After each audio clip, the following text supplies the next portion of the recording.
I'm Mary, one of the baking instructors here at San Francisco Baking Institute. Welcome back to SFBI's online baking series. Today we're actually going to be going over how you produce a gum paste Cymbidium orchid. First of all, I just wanted to show you the materials that you need to produce the flower. Okay, for the Cymbidium orchids, we are going to be needing various tools. So let's take a look at what we need. First of all, we need 2 colors of gum paste. We're going to be using both the green and the white for this particular orchid. I also like to have an empty Ziploc bag to keep all of our pre-cut pieces in so they don't dry out. We need an impression mat. We need a sponge mat to actually do our rolling. The cutters. We need the gum paste tools, the petal dust, various brushes, florist wire, florist tape. We're also going to be using, in this case, for the gum paste adhesive, it's going to be gum paste that's actually dissolved in a little bit of water. You can also use egg whites as well. We also need something to roll it out with. We're going to be using cornstarch today, wire cutters. Sometimes a ruler is really handy to have to sort of measure the size of the gum paste that you're going to be using. You need a rolling pin or a dowel rod to actually roll out the gum paste. And you also need 1 dowel rod for shaping and drying that's going to be affixed to either a sheet pan or a surface that it can sit for 24 hours for your products to dry. To start with the Cymbidium orchid, we're going to start right in the center. This is actually going to be about a 2-step process, and then we need to let this dry. So we're going to start right in the center of the flower with the stamen.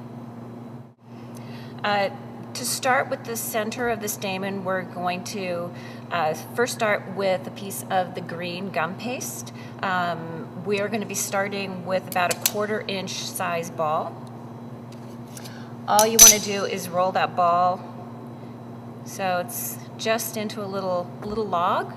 One end, you want to make sure that you flatten with your fingers, and then you want to get a gum paste tool and just insert a line on the other end. A little bit of the gum paste adhesive. Again, this time we're just going to be using gum paste that's been dissolved in water. Insert the wire and press that together. Okay. That is the first part. The second part is putting our little yellow stamen right in the center of that. So to do that, we're going to get a tiny ball of the yellow gum paste, and you do want to make sure that you keep your colors really nice and subtle at this point.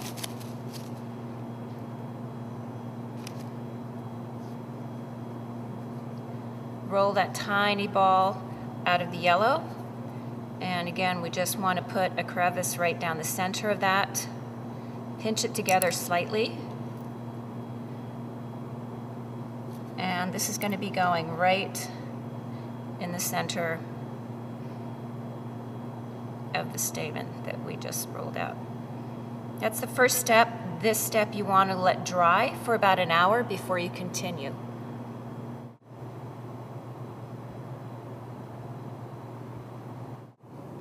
Okay, so the next step is shaping the center of the flower around the stamen.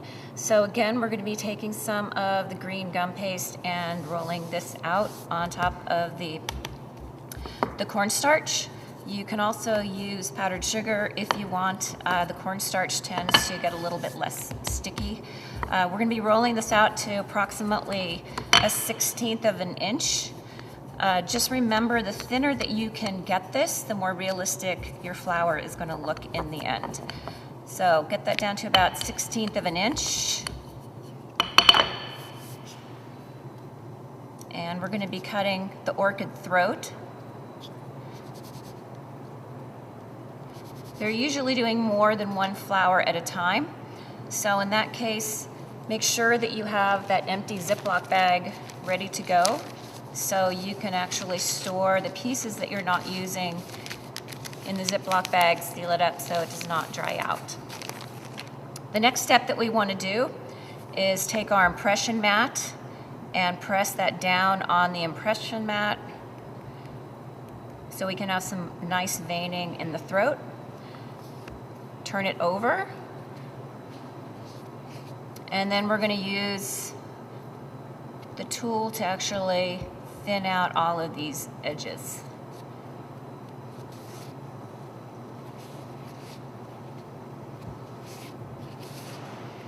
Once the edges are all thinned out, we're just going to get that gum paste adhesive again. Brush a little bit down the center, and then we're going to take that stamen that we just finished an hour ago and wrap it around. The important thing with the center of the orchid is you want to make sure that the edges are really completely curled in as well, so it does not have a flat appearance when you put this together later on.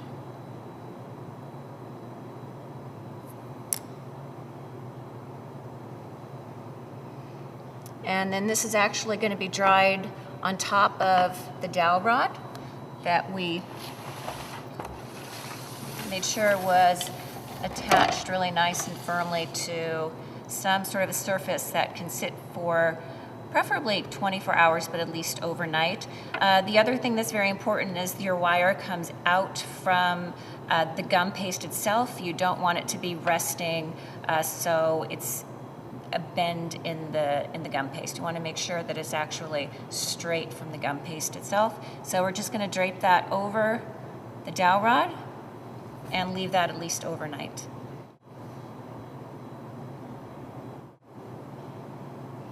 The next part that we're going to be working on are the actual petals to the orchid. They're going to be two different sizes of petals, both wide and narrow.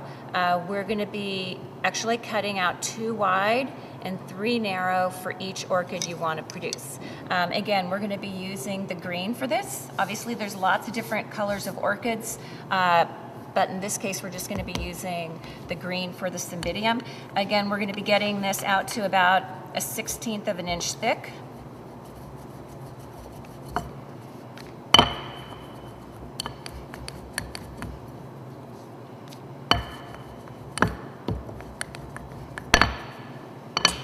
And then cutting out 2 wide and 3 narrow. Again, we're just going to store whatever gum paste we're not working on right now in the Ziploc bag. Okay, let's take care of the narrow petals now. They're going to start out the same as the wide petal, just using that impression mat.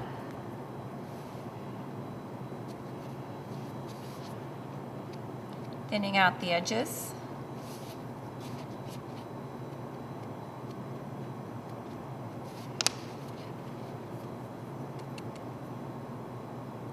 And a little bit of adhesive on the back. Pinch it together. This is where we want to pay close attention to how we actually drape it on top of the dowel rod. One of the petals is actually going to be dried upside down. The first one we will actually be drawing upside down with the seam facing up. And again, these are the narrow petals. So one of the narrow petals is going to be seam side up. The other 2 petals are going to be seam side down. Okay, so now that we have all of our gum paste dried, we let this dry overnight. The next step is actually going to be getting our luster dust and our petal dust to enhance the color of the flowers and make them look more realistic. So let's go ahead and start with the actual center of the flower. We want to start with some green luster dust.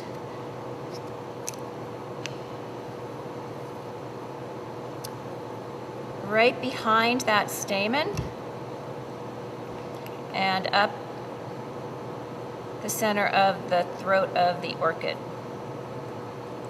And this is a nice, as I said, lime petal dust. It's just going to really give your flowers much more of a realistic look, as opposed to having that flat look with one color of green.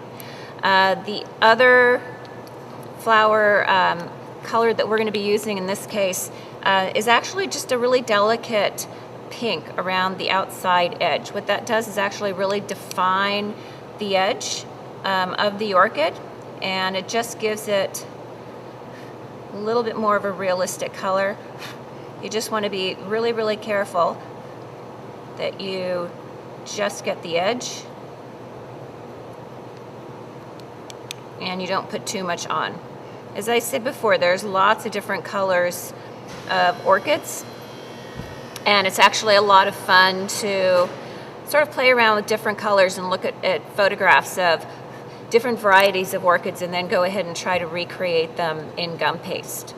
So that is going to be the center throat. The next are going to be the actual petals themselves. These are going to all be done really exactly the same, where we're going to start with the green up the center.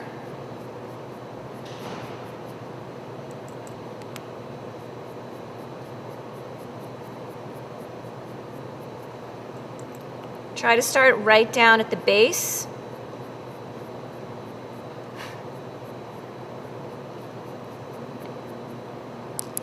And then go ahead, take that pink, and again outline the edge to give it some definition.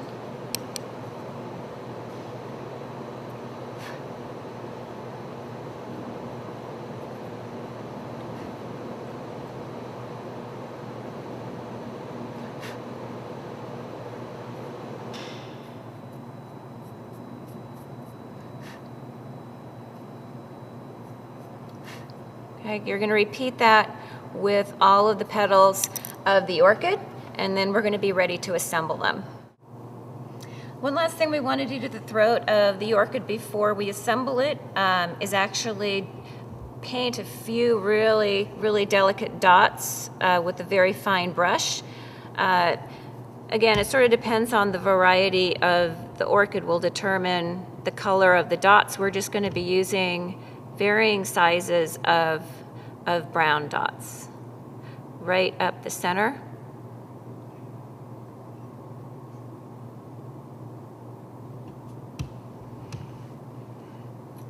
Now this is ready to start assembling.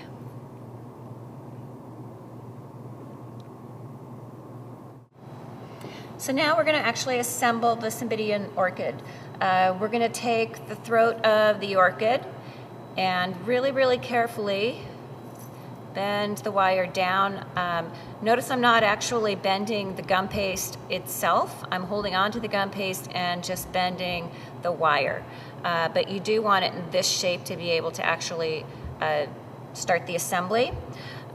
First thing that we are actually going to be adding to it is one of the wide petals. And if you're looking at this straight on, you're going to be applying one petal at about 10 o'clock and the other petal at about 2 o'clock.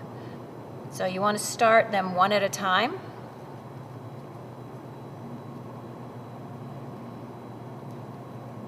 And you want to get them taped as close as possible up to the base. Okay, and every time you reposition these, be very careful to actually hold the base of the gum paste as opposed to holding the petal itself. They will become fairly fragile and they break fairly easily. So we have one. And the second one. Again, at about 10 o'clock and 2 o'clock are the positions.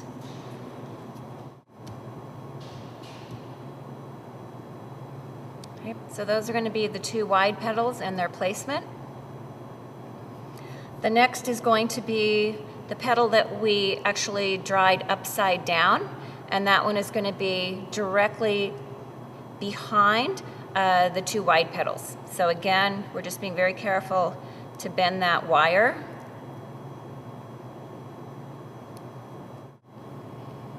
And make sure, again, you wrap it as closely as you can up to the base.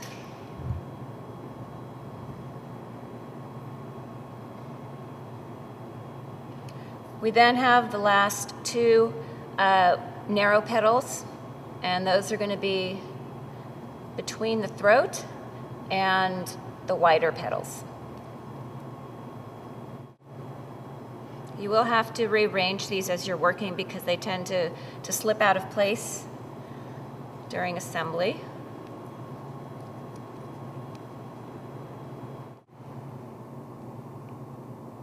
Okay, I will probably come back one more time and put one final piece of tape to hold everything together.